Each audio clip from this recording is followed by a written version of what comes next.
Right, this is my shout out to John Alessio, who I've been speaking to online a little bit.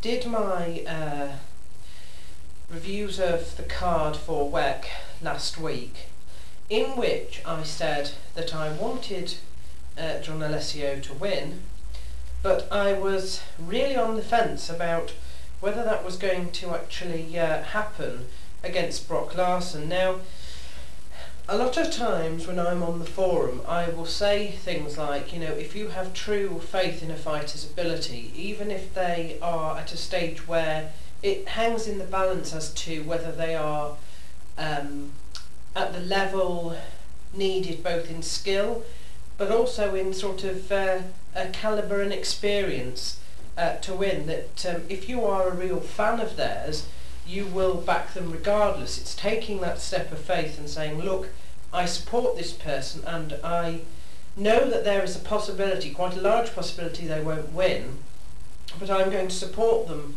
and vocally say, I want them to win, I think they will win, and give them the motivation they need. I'm surprised that nobody picked up on that when I said last week. Now, it has to be said that I don't know John Alessio very well. I am a little bit out with some of the people in WEC at the moment, and of course also he being welterweight is above the size of fighters that I really have a special interest in. But I have reviewed my thoughts as we come closer to the event, and particularly as I watched on Sherdog an interview that he gave, a pre-fight interview with somebody. And first I'd like to say that if anybody from WEC is watching, you must give him another fight contract. If he's got to the stage where he has fought as a contender, regardless of losing, if he's working his way back up, it is, not a good idea to cut somebody's career like that. Obviously, he will need a new contract, and I hope that this fight will impress them enough to think that's worthwhile. I'm sure it will. I know, John, I'm speaking to you direct now, that you don't like Brock Larson very much. Now, I don't know him. I haven't actually got round to getting in touch or communicating with him in any way yet, so I don't know him.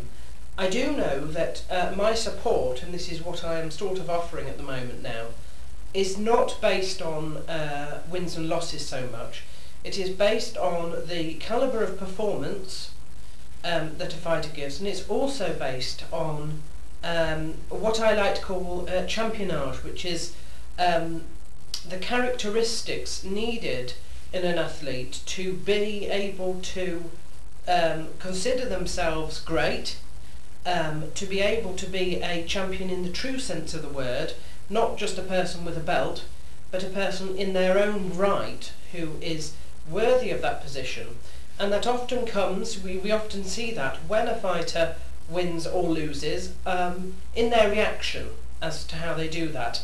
I've seen people who have been robbed, daylight robbery, of fights that were quite important, and I've seen some of them get extremely upset and say terrible things, and I've seen others of them sort of accept it, thank their opponent regardless, etc., etc. That is the sort of thing that we are looking for, whether you win or lose. So, although I can't see WEC on television or anything like that because I'm in England and they don't do it over here, I do have my contacts, and I'm sure I shall be able to view the fight online, and I shall be watching for that.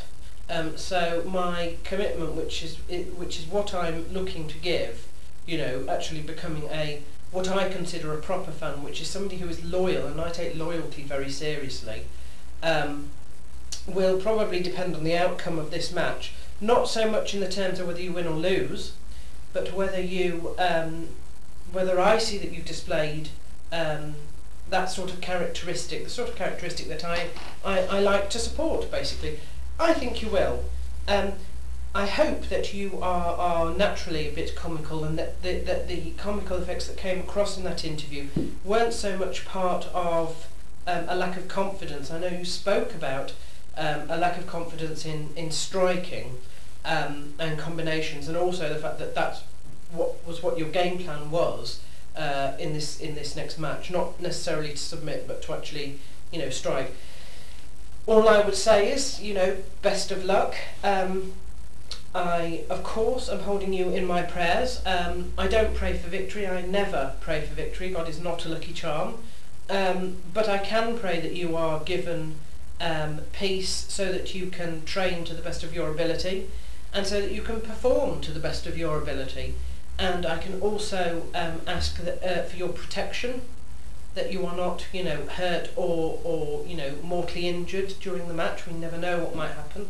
So I appreciate your correspondence, and I hope this goes some way to supporting you in the next couple of days as you actually prepare, and I'm sure I shall review and be in touch with you after the event. All right, thank you very much.